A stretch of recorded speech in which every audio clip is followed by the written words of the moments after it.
કેમ છો બધા? બસ મજામાં. કેમ જય છો? શ્રી કૃષ્ણ. જય શ્રી કૃષ્ણ. વેધર કેવું છે બધાને? ઠંડુ ઠંડી છે. બહુ જ ઠંડુ. બહુ જ ઠંડી છે. આઈ નો અમારે સરસ છે, નાઇસ વોર્મ વેધર છે. ના વોર્મ અમારે છે? ઠંડી છે. ના ઠંડુ છે. વિન્ડી છે, બહુ જ વિન્ડી છે. વિન્ડી રેની બી બહુ છે. સેમ. ઓકે, હવે આજનો બહાર આપણો જવાનું ના ટોપિક ગમે. આઈ નો આજનો આપણો ટોપિક છે માઇન્ડસેટ. સો માઇન્ડસેટ આપણી લાઈફમાં બહુ જ ઇમ્પોર્ટન્ટ છે. આપણે કશું પણ કરવું હોય તો આપણું માઇન્ડસેટને ચેન્જ કરવો એ આપણું ફર્સ્ટ સ્ટેપ છે, રાઈટ? સો આપણને ઓલ ધ ટાઈમ એવું થતું હોય છે કે પરફેક્ટ ટાઈમ આવશે ને તો કરીશ એમ, પણ પરફેક્ટ ટાઈમ જેવી કોઈ વસ્તુ છે જ નહીં. એટલે આપણે ફાઇનાન્શિયલ ફ્રીડમ જોઈતી હોય કે ગ્રોથ કરવો હોય કે કોન્ફિડન્સ ગેઇન કરવો હોય, માઇન્ડસેટને શિફ્ટ કરવો બહુ જ જરૂરી છે. કે આઈ કેન્ટ ડુ ઇટ થી ચેન્જ કરીને I will learn, A change કરવું આપણા માટે બહુ જ જરૂરી છે. મેં જ્યારે આ ડિજિટલ બિઝનેસ જોઈન કર્યો ને તો આઈ વોઝ વેરી સ્કેર્ડ કે પીપલ મને જજ કરશે, મારા વિશે શું વાતો કરશે, હું શું કરીશ, મને આવડશે કે નહીં આવડે. પછી મને થયું કે મને ભલે ટેકનોલોજી નથી આવડતી પણ હું શીખી તો શકું જ છું ને. હું મારો માઇન્ડસેટ નહીં ચેન્જ કર્યું તો હું ડિઝર્વ બેટર કેમ નહીં કરીશ. સો માઇન્ડસેટ ચેન્જ કરવો it is very important. A very small step છે પણ એ લેવો is very important for us. મુક્તિ, તમારું શું કહેવું છે? યા ટ્રુ. માઇન્ડ સેટ કરવું ઘણું એ છે, કેમ કે તમે કોઈ બી હોય, લાઈક એવું નથી કે બિઝનેસ, પર્સનલ લાઈફમાં બી તમારે માઇન્ડ સેટ કરવું. તમે આમ વિચારી લો કે ના હું કરીશ, પણ તમારું જો માઇન્ડ જ ક્લિયર નહીં હોય તો તમે એ વસ્તુ કરી જ નથી શકવાના, રાઈટ? પણ તમારું માઇન્ડ ક્લિયર હોવું જોઈએ, કોન્ફિડન્ટ હોવું જોઈએ કે ના હું કરીશ આ, તો તમે આગળ કરી જ શકો છો. આપણે જેમ બોલીએ છીએ આપણું મગજ બી એ જ વિચારે છે, લાઈક મને નહીં આવડે, હું શું કરું, એવું જ વિચારો તો કશું જ નહીં થાય આપણાથી. બટ જો તમે કોન્ફિડન્ટ હોવ, માઇન્ડ તમારું સેટ હોય કે ના હું કરીશ, હું લર્ન કરીશ, મને એક વાર નહીં આવડે, 2 વાર નહીં આવડે, પણ 3જી વાર તો આવડશે ને, રાઈટ? તો એ જો માઇન્ડ સેટ ક્લિયર જ હોય તો તમે ઘણું કરી શકો છો. એ ફાઇનાન્શિયલ પ્રોબ્લેમ છે કે તમે બિઝનેસ તમે જોઈન કરો, શું કરીશું આગળ? હું બી એ જ વિચારતી હતી કે મેં જોઈન કર્યું, હવે આગળ મારે કરવાનું શું, મને તો નહીં આવડતું. પણ જો મેં એ જ વિચારી રાખ્યું હોત કે હું નહીં જ કરી શકું, હું નહીં શીખું, તો હું આગળ કશું જ નથી કરી શકવાની, રાઈટ? કોઈ બી વસ્તુ હોય, અને એમાં 2 પ્રકારના ગ્રોથ હોય, કે ફિક્સ માઇન્ડ યા તો growth. Fix mindset, growth mindset, right? તમે ફિક્સ જ છે કે મેં સ્ટેપ કર્યું, આ કામ કર્યું, એમાં હું ફેલ ગઈ તો હવે હું નહીં કરું, એ તમારું ફિક્સ ગ્રોથ થઈ ગયું, રાઈટ? જ્યારે ગ્રોથ માઇન્ડસેટમાં શું છે કે તમે કરો, સ્ટેપ લો, આગળ બીજો સ્ટેપ લો, ફેલ થયા, લર્ન કરો, કોઈને પૂછો, કોઈ તમને એવું નથી, જજ નથી કરવાનું, રાઈટ? એ ગ્રોથ છે. ડિજિટલ બિઝનેસમાં ગ્રોથ માઇન્ડસેટ ઘણું જરૂરી છે, કે ટેકનિકલ છે કે ગમે તે રીતે તમે શીખો, આગળ વધો, રાઈટ? તમે કીધું બરાબર છે, માઇન્ડસેટ બહુ જ જરૂરી છે. તો આપણા આ ડિજિટલ બિઝનેસમાં માઇન્ડસેટ એ સફળતાનું સૌથી મોટું ફેક્ટર છે. કેમ કે તમારા વિચારો, બિલીફ્સ અને સેલ્ફ ટોક ડાયરેક્ટ તમારા એક્શન્સ, ડિસિઝન અને રિઝલ્ટને શેપ કરે છે, રાઈટ? સો જો ઘણા લોકો માને છે કે સક્સેસ માટે strategy, tools, content and techniques પૂરતી છે, પરંતુ જો માઇન્ડસેટ મજબૂત ન હોય તો ગ્રોથ બી તમારો ત્યાં જ અટકી જાય છે. અને માઇન્ડસેટ માટે પોઝિટિવ થિંકિંગ જો નહીં રાખો તો અને જો તમારે માઇન્ડસેટ માત્ર પોઝિટિવ થિંકિંગથી નહીં, પણ તમારા ડેઇલી ચેલેન્જીસ, ફિયર અને ફેલિયર ને કઈ રીતે હેન્ડલ કરો છો એના પર ડિપેન્ડ કરે છે તમારું, જે બી તમારી સક્સેસ છે. એન્ડ ફોર એક્ઝામ્પલ, અગર જો મારે વેટ લોસ માટે હું વિચારતી હોઉં તો હું એવું વિચારું કે મારું ડાયટ કે એક્સરસાઇઝથી કશું નહીં બદલાય, તો તમે એફર્ટ નહીં કરી શકો, તો એનાથી કશું થવાનું જ નથી. પણ તમે જો એવું વિચારશો કે હું મારા ડાયટ ફોલો કરીને એક્સરસાઇઝથી બધું જ મારું વેટ લોસ કરી શકું છું, અને જો તમે એમાં તમારું પોઝિટિવ માઇન્ડસેટ રાખશો તો જરૂરી તમને તમારું ગોલ જે છે ભાઈ વેટ લોસમાં તમે સક્સેસ કરી શકો છો. અને જો તમે એવું વિચારશો કે હું નહીં કરી શકું તો નહીં જ થાય, પણ તમે જો તમારા ધીરે ધીરે તમે ઇમ્પ્રૂવ કરશો, તમે રેગ્યુલર તમારું ડાયટ ફોલો કરશો, તો જરૂર તમે એ સક્સેસ મળી શકે છે. એ જ રીતે ડિજિટલ બિઝનેસમાં અગર ફિક્સ માઇન્ડસેટ ધરાવતા લોકો ડરે છે અને એક્શન ડેલી કરે છે, પણ જેમ મુક્તિ મેમ કીધું એમ કે તમે ફિક્સ માઇન્ડસેટથી લોકો ડિસાઈડ તો કરી લે છે, Yeah. પણ આગળ પછી ડરી જાય છે કે ડરી હું જાય છે યા કે યાર શું થશે હવે. શું યા થશે યાર. રાઈટ. પણ યાર ગ્રોથ માઇન્ડસેટ રાખો તો તમે એ ચેલેન્જ બી તમે યા લર્નિંગને ઓપોર્ચ્યુનિટીમાં તમે કન્વર્ટ કરી શકો છો અને ડેલી એફર્ટ કરો અને રિઝલ્ટ બી તમને એવું સારું મળે છે જો તમે ડેલી યસ એફર્ટ આપો તો.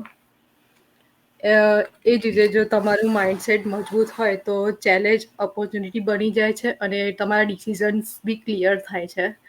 સો મેઇન ડિજિટલ બિઝનેસમાં કે કોઈ બી જગ્યાએ તમારું માઇન્ડસેટ જો પોઝિટિવ હોય તો તમે જરૂર સક્સેસ મળે છે તમારી લાઈફમાં કે તમારા ગોલ્સમાં. યા એ ટ્રુ છે, કારણ કે આપણે બી લાઈક અરાઉન્ડ આપણા ઘરે બી રહેતા હોઈએ, રાઈટ? આપણે આપણને ગુસ્સો આવે તો આપણે ઘરના બીજા માણસને બી હેરાન કરીએ છીએ, રાઈટ? બિકોઝ આપણું હા માઇન્ડસેટ ક્લિયર નથી, આપણું માઇન્ડસેટ અપસેટ છે.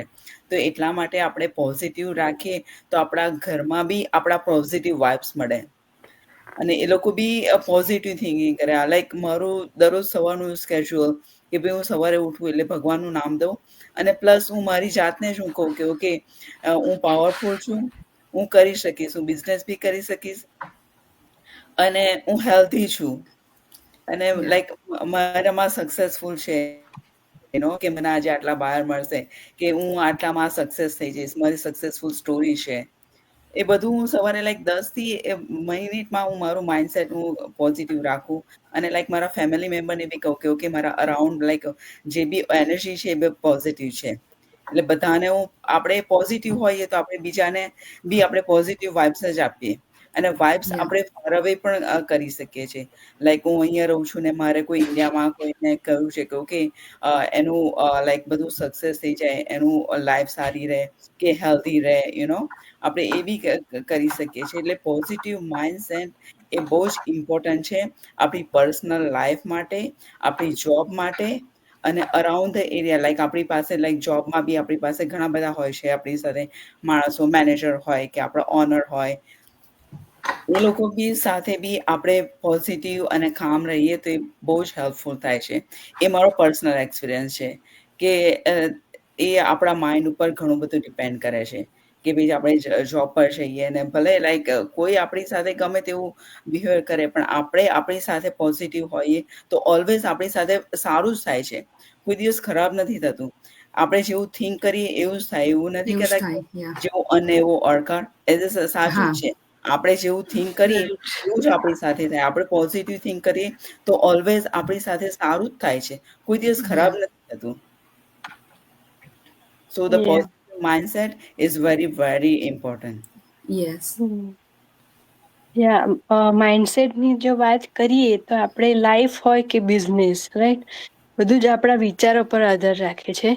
સક્સેસ મેળવવી હોય તો સ્કિલ ઓપોર્ચ્યુનિટી તો જરૂરી છે જ, પણ સાથે સાથે આપણે માઇન્ડસેટ પણ એટલું ઇમ્પોર્ટન્ટ છે. હું એક્ઝામ્પલ આપું તો કોઈને એક વ્યક્તિને કોઈ રિજેક્શન મળ્યું હોય તો એ એવું થિંક કરે કે હવે મારે આગળ હવે નથી વધવું મારે. અને બીજું વ્યક્તિ એવું વિચારે કે કઈ વાંધો નહીં, બેટર લક નેક્સ્ટ ટાઈમ, હું ફરી ટ્રાય કરીશ અને આગળ વધીશ. યા અને positive mindset and negative mindset બંને. પોઝિટિવ માઇન્ડસેટ એ તમને એકદમ કામ રાખે, એકદમ ફોકસ આપે, કન્સિસ્ટન્ટ રહેવામાં મદદ કરે. જ્યારે નેગેટિવ માઇન્ડસેટ છે એ તમને સ્ટોપ જ કરી દે. ફર્સ્ટ સ્ટેપ લેવામાં જ તમને એવું ફીલ થાય કે હું નહીં કરી શકું. બીજું સ્ટ્રેસ ફીલ થાય, તમને એનર્જી ડ્રેન તમારી થાય. અને ધારો કે વર્કિંગ મોમ છે તે વર્કિંગ મોમને એવું થાય કે હું રિસ્પોન્સિબિલિટી સાથે સાથે બી હું વર્ક કરી શકીશ. 10-15 મિનિટ્સ જ મારા બેબીઝના ફ્યુચર માટે છે તો હું કેમ નહીં કરું, તો કરીશ. એટલે આગળ એ રીતે વધે અને સક્સેસ જાય. બીજી કોઈ મધર હોય તો એવું છે કે ના, હું નહીં મારાથી ટાઈમ મેનેજ નહીં થાય તો આ નહીં કરી શકું, એ નેગેટિવ માઇન્ડસેટ. તો ઇન શોર્ટ સક્સેસ ઇઝી નથી, પણ જો તમે સ્ટ્રોંગ માઇન્ડસેટ રાખો તો ઇમ્પોસિબલ વસ્તુ પર તમે પોસિબલ કરી શકો છો. અને ગોલ ક્લિયર રાખો, પ્લસ બિલીફ તમારું સ્ટ્રોંગ રાખો અને એક્શન કન્સિસ્ટન્ટ રાખો, તો આ ત્રણેય વસ્તુ તમને આગળના લેવલ સુધી પહોંચાડી શકે છે. તો ઇન શોર્ટ તમારે ક્યાંથી સ્ટાર્ટ કરવું છો એ મેટર નથી, પણ તમે ક્યાં સુધી પહોંચવા તૈયાર છો એ મેટર કરે છે. તમે સ્મોલ સ્ટેપ ફિક્સ કરો. Small steps, daily consistency and positive thinking, આ ત્રણેય તમને ગ્રોથ માઇન્ડસેટ બિલ્ડ કરવામાં પણ ગાઈડ કરે છે. સો બધાએ કીધું એવું કે mindset is not about being positive all the time, પણ દર્શનાએ કીધું કે એ રોજ સવારે ઉઠીને 10 minutes she chooses faith over fear. એમની જાતને કહે છે કે આઈ કેન ડુ ધીસ, મારી આજુબાજુ બધું પોઝિટિવ છે. સો આપણે ફિયરની ઓવર ફેથને ચૂઝ કરીએ, આપણા પોતાનો બિલીફ. તો એક્શન ઓવર એક્સક્યુઝ ચૂઝ નહીં કરવાનું, આપણે એક્સક્યુઝની ઓવર એક્શન ચૂઝ કરવાનું. આપણે બધા જોઈન થયા તો આપણે બધાને જોઈન થયા પછી એવું થતું હતું કે મારાથી થશે, મારાથી નહીં થાય, પણ આપણે એક્સક્યુઝ ના ચૂઝ કર્યું, આપણે એક્શન ચૂઝ કર્યું. રાઈટ? તો વન્સ વી એવું બી આવડે છે બટ આપણે કરીએ છીએ. રાઈટ. પરફેક્ટ હોવું જરૂરી નથી. પરફેક્ટ હોવું જરૂરી નથી, માઇન્ડસેટ ક્લિયર હોવું જોઈએ કે ના હું કરીશ, કેમ નહીં થાય. રાઈટ. એટલે આપણું decision once we have to decide internally તો એવરીથિંગ બીકમ પોસિબલ. તો આઈ હોપ કે આજનો આપણો ટોપિક છે માઇન્ડસેટ, એમાં એના વિશે આપણે જે પણ ડિસ્કશન કર્યું એ બધાને ગમ્યું હશે, બધાને એમના ક્વેશ્ચનના આન્સર પણ મળ્યા હશે. છતાં જો કોઈને કોઈ પણ ક્વેશ્ચન હોય તો અમારામાંથી કોઈનો પણ કોન્ટેક્ટ કરી શકો છો. નેક્સ્ટ વીકે અમે ફરી મળીશું નવા એપિસોડ અને નવા ટોપિક સાથે. જય શ્રી કૃષ્ણ બધાને. જય શ્રી કૃષ્ણ. જય શ્રી કૃષ્ણ. બાય.